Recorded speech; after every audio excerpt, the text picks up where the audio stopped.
So we'll begin by clicking on Get Started and then click on Continue without logging in, very important for students.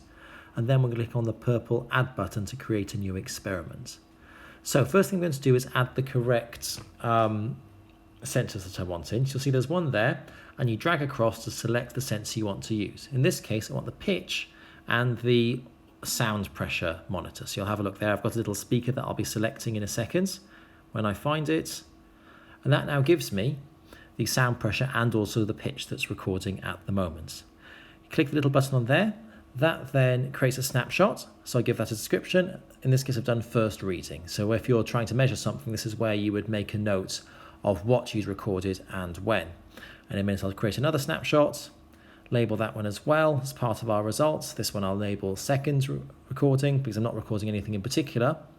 But obviously when you're doing this, you'll be looking to record something in science. And this procedure is the same whether you're recording sound, as it is in this case, or whether you're looking at magnetic strength, light levels, and so on and so forth.